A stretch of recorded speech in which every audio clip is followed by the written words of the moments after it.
ఇప్పుడు ఈ RERA registration అంతా వచ్చింది. ఉమ్, నాకు ఫస్ట్ ఒక లేఅవుట్ కానీ ఒక ప్లాన్ కానీ ఒక స్ట్రక్చర్ కానీ చూసుకుని నేను నచ్చుకున్నాను. అంటే మీకు 13/15 బాల్కనీ ఉంటుందని ఫస్ట్ చెప్పారు. అవును. వేరే వేరే రీజన్స్ వల్ల వేరే లేఅవుట్ మారడం వల్ల చేంజెస్ వచ్చినాయి అనుకోండి, అది కూడా మళ్ళీ రెరాకి ఇన్ఫార్మ్ చేయాలా, కస్టమర్ కూడా ఇన్ఫార్మ్ చేయాలా?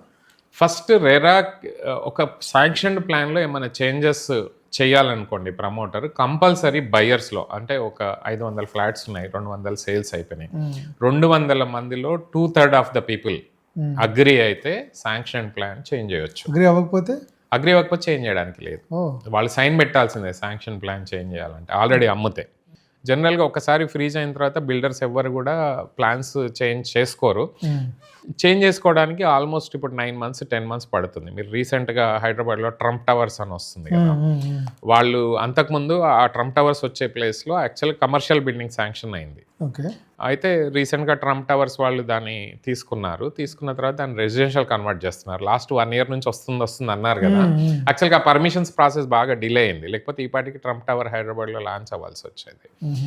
ఇంకొక 3 to 4 months పట్టొచ్చు ఆ ప్రాసెస్ అంతా. సో శాంక్షన్ ప్లాన్ చేంజ్ చేయాలంటే ఒరిజినల్ పర్మిషన్స్ కన్నా ఎక్కువ టైం పడుతుంది.